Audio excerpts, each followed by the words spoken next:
Hello friends, welcome to innovation classes. इरुटेरिया current affair वार्षिकांक 2024 का नया बुक मार्केट में आ चुका है। इस बुक में सितंबर 2023 से लेकर अगस्त 2024 तक करेंट अफेयर को दिया गया और साथ ही इसमें 15 सेट भी दिया गया है और यह बुक सभी प्रतियोगी परीक्षा के लिए बहुत ही महत्वपूर्ण है। तो आज हम लोग इस बुक का प्रैक्टिस सेट करने वाले हैं। सेट नंबर 1 का डिस्कशन करने वाले हैं, तो आप लोग वीडियो को पूरा देखिएगा ताकि आपको हर क्वेश्चन अच्छे से याद हो जाए और पसंद आने में वीडियो को लाइक और चैनल को सब्सक्राइब करना ना भूलें। तो चलिए हम लोग स्टार्ट करते हैं सेट नंबर 1। इसमें पहला करंट अफेयर है कि हाल ही में यूरोपीय संघ की यूरोपीय परिषद का नया अध्यक्ष के रूप में किसे चुना गया है। यूरोपीय संघ की यूरोपीय परिषद के नए अध्यक्ष के रूप में एंटोनियो कोस्टा को नियुक्त किया गया है। यूरोपीय परिषद के नए अध्यक्ष के रूप में एंटोनियो कोस्टा को नियुक्त किया गया। अगला क्वेश्चन है कि हाल ही में अचानक आई बाढ़ के कारण खबरों में रहा न्योमा चुशुल क्षेत्र किस राज्य या केंद्र शासित प्रदेश में है। देखिए, ये सभी जो क्वेश्चन है बहुत याद रखिएगा, ये आने वाले प्रतियोगी परीक्षा में स्टैटिक जीके की तरह काम करता है।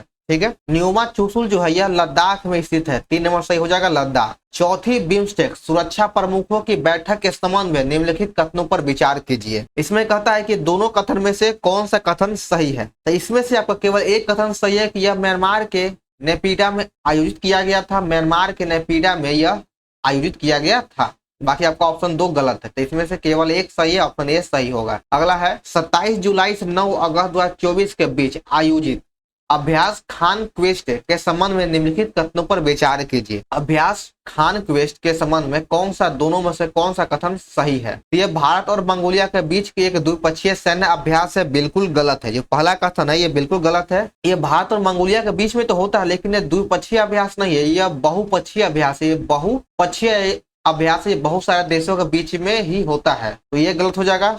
ऑप्शन 2 है कि यह मंगोलिया की राजधानी उलान बटोर में आयोजित किया गया था, तो यह बिल्कुल सही है। यह जो है अभ्यास खान क्वेस्ट ये मंगोलिया के उलान बटोर में ही आयोजित किया गया था, तो ऑप्शन नंबर 2 सही है, केवल 2 सही है। आगे देखिए 5 नंबर है, हाल ही में कौन सा देश अपने संपूर्ण जीव जंतुओं की चेकलिस्ट तैयार करने वाला विश्व का पहला देश बन चुका है। तो यह देश है भारत। ऑप्शन 2 हो जाएगा सही, भारत। हाल ही में किस संगठन ने भारत की हरित हाइड्रोजन पहल का समर्थन करने के लिए $1.5 बिलियन ऋण को मंजूरी दिया है। भारत की हरित हाइड्रोजन पहल का समर्थन करने के लिए $1.5 बिलियन का ऋण का मंजूरी किसके द्वारा दिया गया है। तो यह विश्व बैंक के द्वारा दिया गया है। 1 नंबर सही हो जाएगा, विश्व बैंक। मलेशिया की सबसे ऊंची चोटी माउंट किनाबालू पर विजय पाने वाली पहली भारतीय महिला कौन है। माउंट किनाबालू पर विजय पाने वाली पहली भारतीय महिला का नाम है लक्ष्मी झा। ऑप्शन 3 हो जाएगा, लक्ष्मी झा। यहाँ से एक और प्रश्न बनता है कि मलेशिया की सबसे ऊंची चोटी कौन है, तो वह माउंट किनाबालू। 8 नंबर है, संयुक्त राष्ट्र की किस एजेंसी ने हाल ही में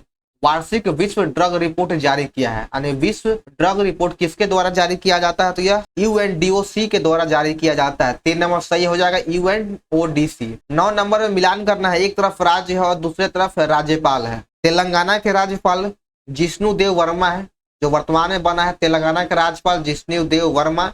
सिक्किम के राज्यपाल ओम प्रकाश माथुर। झारखंड के राज्यपाल है संतोष कुमार गंगवार और छत्तीसगढ़ के राज्यपाल है रमन डेका। ये एक बार फिर से याद करने की कोशिश करते हैं। तेलंगाना का राज्यपाल है जिष्णु देव वर्मा, सिक्किम का राज्यपाल ओम प्रकाश माथुर, झारखंड का राज्यपाल संतोष कुमार गंगवार और छत्तीसगढ़ का राज्यपाल रमन कुमार डेका। तो इसका सही हो जाएगा ऑप्शन नंबर बी, 2, 1, 4, 3। भारत मंगोलिया संयुक्त सैन्य अभ्यास नेमेडिक एलिफेंट 16 का संस्करण कहाँ आयोजित किया गया था। तो इसका आयोजन उमरोई मेघालय में किया गया है। 3 नंबर सही है, उमरोई मेघालय। नेमेडिक एलिफेंट संयुक्त सैन्य अभ्यास यह भारत और मंगोलिया के बीच में होता और यह 16वां संस्करण था जो उमरोई मेघालय में आयोजित किया गया है। जुलाई 2024 में आइडियाज फॉर लाइफ पहल किसने शुरुआत किया है। ये इसकी शुरुआत केंद्रीय पर्यावरण एवं जलवायु परिवर्तन मंत्री भूपेंद्र यादव के द्वारा किया गया है। 1 नंबर सही है, ये आइडियाज फॉर लाइफ की पहल की शुरुआत भूपेंद्र यादव के द्वारा किया गया। भूपेंद्र यादव कौन है, तो यह केंद्रीय पर्यावरण एवं जलवायु मंत्री है। भारतीय अंतरिक्ष अनुसंधान संगठन का दूसरा स्पेस पोर्ट कहाँ स्थापित किया गया है। भारतीय अंतरिक्ष अनुसंधान संगठन का दूसरा स्पेस पोर्ट तमिलनाडु में स्थापित किया गया है। 3 नंबर सही हो जाएगा, तमिलनाडु। हाल ही में किस सरकारी एजेंसी ने संपूर्णता अभियान की शुरुआत किया है। संपूर्णता अभियान की शुरुआत नीति आयोग के द्वारा किया गया। नीति आयोग के द्वारा ही संपूर्णता अभियान की शुरुआत किया गया है। 14 नंबर है कि हाल ही में समाचारों में चर्चित जंक डीएनए क्या है। जंक डीएनए क्या है? तो जंक डीएनए एक प्रकार का डीएनए के गैर कोडिंग क्षेत्र है। डीएनए का गैर कोडिंग क्षेत्र है। हाल ही में प्लास्टिक रिसाइकलिंग और स्थिरता पर वैश्विक सम्मेलन का उद्घाटन कहाँ किया गया है? प्लास्टिक रिसाइकलिंग और स्थिरता पर वैश्विक सम्मेलन का उद्घाटन नई दिल्ली में किया गया है। कहाँ किया गया है? तो इसका उद्घाटन नई दिल्ली में किया गया। नेपाल में नई सरकार के गठन के संबंध में निम्नलिखित कथनों पर विचार कीजिए। इसमें से कहा गया कि तीनों कथन में से कौन सही है? केपी शर्मा ओली को दूसरी बार नेपाल का प्रधानमंत्री नियुक्त किया गया, बिल्कुल गलत है पहला कथन। केपी शर्मा ओली नेपाल के चौथी बार प्रधानमंत्री बने हैं, चौथी बार प्रधानमंत्री पद के लिए नियुक्त किए गए हैं। नई सरकार नेपाल की कम्युनिस्ट पार्टी, एकीकृत मार्क्सवादी, लेनिन नवादी और नेपाली कांग्रेस का गठबंधन है, बिल्कुल सही है, 2 नंबर ठीक है। नई सरकार का गठन प्रतिनिधि सभा में पुरुष पुष्प कमल दहल प्रचंड द्वारा विश्वास मत हारने के बाद हुआ है, तो इसमें से ये भी सही है, तो 2 और 3 कथन सही है, बाकी ये गलत था। इकोनॉमिक्स इंटेलिजेंस यूनिट द्वारा 2023 के लिए दुनिया में रहने के लिए सबसे अच्छी जगह किस शहर को घोषित किया गया है? रहने के लिए दुनिया का सबसे अच्छा शहर जो है वह वियना को घोषित किया गया है। वियना शहर ही रहने योग्य सबसे अच्छा शहर है। 18 नंबर है कि जुलाई 2024 तक भारतीय सेना और मंगोलिया सेना के बीच नोमिडेक एलिफेंट संयुक्त अभ्यास के कितने संस्करण आयोजित किए जा चुका है? तो हम पीछे ही देखें कि नोमिडेक एलिफेंट यह भारत और मंगोलिया के बीच में आयोजित किया जाता है, जो इसका 16वां संस्करण है और इसका आयोजन उमरोई मेघालय में किया गया। उमरोई मेघालय में इसका आयोजन किया गया है। तो इसे सभी प्रश्न महत्वपूर्ण है कि नोमेडिक एलिफेंट संयुक्त अभ्यास किन 2 देशों के बीच हुआ? तो यह भारत और मंगोलिया के बीच होता है, जो इसका 16वां संस्करण है और यह उमरोई मेघालय में इसको आयोजित किया गया है। किस देश ने दुनिया का पहला होलिग्राफी 3D तकनीक युक्त बैंक नोट लॉन्च किया है? 3D तकनीक युक्त बैंक नोट का अनावरण जापान के द्वारा किया गया है। जापान के द्वारा 3D बैंक नोट जारी किया गया है। कहाँ पर दुनिया के सबसे पुरानी ज्ञात गुफा की खोज किया गया? दुनिया का सबसे पुराना ज्ञात गुफा खोज इंडोनेशिया के सुलावेसी द्वीप पर किया गया है। इंडोनेशिया के सुलावेसी द्वीप पर किया गया। किस देश ने हाल ही में उन्नत पृथ्वी अवलोकन उपग्रह अलोस 4 का लॉन्च किया है? एलोस 4 उपग्रह को लॉन्च जापान के द्वारा किया गया है। जापान के द्वारा इसको लॉन्च किया गया है। 22 नंबर है कि यूनेस्को द्वारा हाल ही में कौन सी पहल शुरू किया गया है? यूनेस्को के द्वारा अभी वर्तमान में going together for youth creativity and well being शुरू किया गया। 1 नंबर सही हो जाएगा। नाटो के अगले महासचिव के रूप में किसको नियुक्त किया गया है? नाटो के अगले महासचिव के रूप में मार्क रूट को नियुक्त किया गया है। अब जो है वर्तमान में नाटो का अगला महासचिव मार्क रूट होगा। एशिया के सबसे बड़े हेलीकॉप्टर निर्माण सुविधा का उद्घाटन कहाँ किया गया है? इसका उद्घाटन तुमकुरू कर्नाटक में किया गया है। तुमकुरू कर्नाटक में किया गया है, जो एशिया के सबसे बड़ी हेलीकॉप्टर निर्माण सुविधा केंद्र होगा। अंतर्राष्ट्रीय सौर गठबंधन जो ISA के वर्तमान महानिदेशक कौन है? अंतर्राष्ट्रीय सौर गठबंधन के वर्तमान महानिदेशक डॉक्टर अजय कुमार माथुर है। डॉक्टर अजय कुमार माथुर है। विश्व की पहली मिस AI कौन बना? मिस AI कौन बना है? तो यह केंजा लेली को बनाया गया है। केंजा लेली को बनाया गया है।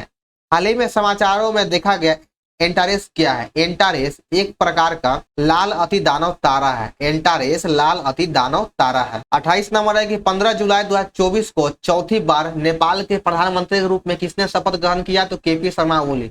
हम आपको पहले भी बता चुके हैं कि केपी शर्मा ओली नेपाल के चौथी बार प्रधानमंत्री के रूप में शपथ ग्रहण किया है, तो ऑप्शन 2 हो जाएगा केपी शर्मा ओली। हाल ही में जुलाई 2024 में किस देश ने समलैंगिकता को अपराध घोषित करने वाला एक मसौदा तैयार किया है, यानी कानून तैयार किया है? तो समलैंगिकता को एक अपराध घोषित करने वाला देश है बुर्किना फासो। बुर्किना फासो नहीं, समलैंगिकता को अपराध घोषित करने वाला एक कानून पास किया है। पूर्वी अमेरिकी राष्ट्रपति डोनाल्ड ट्रंप से जुड़ी हालिया गोलीबारी व घटना कहाँ हुआ है? तो अभी वर्तमान में जो अमेरिका के पूर्व राष्ट्रपति डोनाल्ड ट्रंप थे उन पर गोली चलाया गया। तो यह घटना कहाँ पे हुआ था? तो यह घटना पेंसिल्वेनिया में हुआ था। यह घटना पेंसिल्वेनिया में हुआ। जब वह भाषण दे रहे थे, सभा को संबोधित कर रहे थे, तो उस समय उन पर गोली चलाया गया। हाल ही में कौन सा देश पशुधन उत्सर्जन कार्बन पर लगाने वाला दुनिया का पहला देश बन चुका है? यानी पशुधन उत्सर्जन कार्बन पर टैक्स लगाने वाला दुनिया का पहला देश कौन है? तो यह देश है डेनमार्क। डेनमार्क ही जो है पशुओं के जो उत्सर्जन होता है कार्बन, जो मल मूत्र होता है, उस पर टैक्स लगाने वाला पहला देश है डेनमार्क। दुनिया का सबसे बड़ा अंतर्राष्ट्रीय समुद्र सैन्य अभ्यास रिम ऑफ द पैसिफिक कहाँ आयोजित किया गया है? इसका आयोजन कहाँ किया गया है? तो इसका आयोजन संयुक्त राज्य अमेरिका में किया गया है। अंतर्राष्ट्रीय समुद्री सैन्य अभ्यास रिम ऑफ द पैसिफिक का आयोजन संयुक्त राज्य अमेरिका में किया गया है। हाल ही में नीदरलैंड के नए प्रधानमंत्री के रूप में किसने नियुक्त किया गया है? यानी नीदरलैंड के नया प्रधानमंत्री के रूप में किसको नियुक्त किया गया है?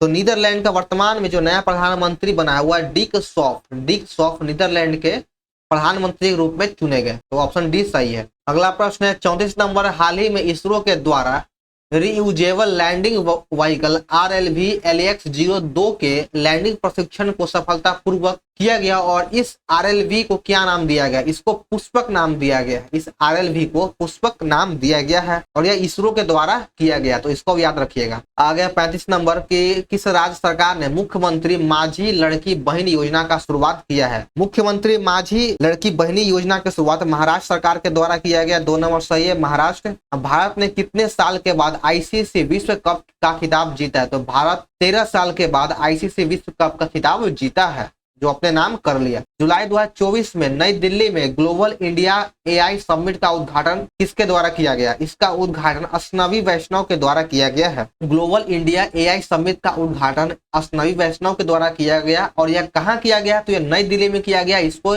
याद रखना है, बहुत इंपॉर्टेंट है। भारत ने 46वीं यूनेस्को विश्व धरोहर समिति की बैठक कहाँ आयोजित करने का फैसला लिया है? 46वीं यूनेस्को विश्व धरोहर समिति बैठक का आयोजन करने का फैसला भारत मंडप में किया गया है। भारत मंडप में आयोजित करने का फैसला लिया गया है। कौन तीसरी बार झारखंड के 13वें मुख्यमंत्री बने हैं? तो झारखंड का 13वां मुख्यमंत्री हेमंत सोरेन है, जो जेल से वापस आने के बाद फिर से अपने मुख्यमंत्री पद को शपथ ग्रहण कर लिया है। तो ऑप्शन डी हो जाएगा, हेमंत सोरेन। महाराष्ट्र के किस जिले में तोपखाना संग्रहालय का उद्घाटन किया गया है? तोपखाना संग्रहालय का उद्घाटन महाराष्ट्र के नासिक में किया गया है। ऑप्शन सी हो जाएगा कि तोपखाना संग्रहालय का उद्घाटन नासिक में किया गया है, जो महाराष्ट्र में स्थित है। SBI के नए अध्यक्ष के रूप में किसे नियुक्त किया गया है? SBI का वर्तमान में नया अध्यक्ष श्रीनिवासुलु शेट्टी को नियुक्त किया गया है। आगे 42 नंबर की किस टेनिस खिलाड़ी को बैंक ऑफ बड़ौदा का ब्रांड एम्बेसडर नियुक्त किया गया है? सुमित नांगल को बैंक ऑफ बड़ौदा का ब्रांड एम्बेसडर बनाया गया है। 3 नंबर सही है, सुमित नांगल। दुनिया के सबसे ऊंची BR अम्बेडकर की प्रतिमा का अनावरण कहाँ किया गया? हमारे भीमराव अम्बेडकर जो संविधान जो निर्माता का मुख्य रह चुके हैं, इनके प्रतिमा का अनावरण विजयवाड़ा में किया गया, जो आंध्र प्रदेश में। किसकी जीवनी स्वर स्वामिनी आशा हाल ही में मुंबई में विमोचन किया गया है? तो यहाँ पे देखिए स्वर स्वामिनी आशा है, तो बस जैसे ही आशा है तो आप आशा भोसले आंसर मार दीजिएगा। ऑप्शन 2 सही है, आशा भोसले। कभी कभी दिमाग का भी इस्तेमाल करना चाहिए। आगे देखिए, भारत के पहले AI विश्वविद्यालय का कुलपति किसे नियुक्त किया गया? भारत का पहला AI विश्वविद्यालय खोला गया, जिसके कुलपति साइमन मॉक को बनाया गया है। साइमन मॉक को भारत AI विश्वविद्यालय का पहला कुलपति बनाया गया है। पेंशन विभाग ने हाल ही में सरकारी सेवानिवृत्त लोगों के लिए एक ऑनलाइन पोर्टल लॉन्च किया है। उस पोर्टल का नाम क्या है? तो उस पोर्टल का नाम है भविष्य पोर्टल। भविष्य पोर्टल 3 नंबर सही है। प्लास्टिक रिसाइकलिंग और स्थिरता पर वैश्विक सम्मेलन कहाँ आयोजित किया गया है? इसका आयोजन नई दिल्ली में किया गया है। प्लास्टिक रिसाइकलिंग और स्थिरता पर वैश्विक सम्मेलन का आयोजन नई दिल्ली में किया गया है। मर्सर की cost of living city ranking 2024 के अनुसार भारत सबसे महंगा शहर किसे माना जाता है? यानी भारत का सबसे महंगा शहर किसको माना जाता है? तो मुंबई को। मुंबई भारत का सबसे महंगा शहर है। किस राज्य में न्यूयॉर्क के टाइम्स स्क्वायर की तर्ज पर टी स्क्वायर बनाए जाने की घोषणा किया गया है? टी स्क्वायर बनाए जाने की घोषणा किस राज्य में किया गया है? तो इसकी घोषणा तेलंगाना में किया गया है। कहाँ किया गया है? तो तेलंगाना में किया गया है, जो न्यूयॉर्क के टाइम्स स्क्वायर के तर्ज पे किया गया। और हमारा अंतिम क्वेश्चन है 50 नंबर के नवीनतम सतत विकास लक्ष्य SDG भारत सूचकांक 2023-24 के अनुसार भारत का समग्र GDP स्कोर क्या है? तो भारत का समग्र GDP स्कोर 71 है, यानी 71 है। तो चलिए दोस्तों, हमारा यहाँ पर पहला सेट करंट अफेयर का पहला सेट समाप्त होता है। तो आप लोगों को यह वीडियो कैसा लगा कमेंट जरूर करें। पसंद आने में वीडियो को लाइक और चैनल को सब्सक्राइब करना ना भूलें और अपने दोस्तों में इस वीडियो को शेयर जरूर करें। तो चलिए मिलते हैं फिर हम लोग नेक्स्ट वीडियो में।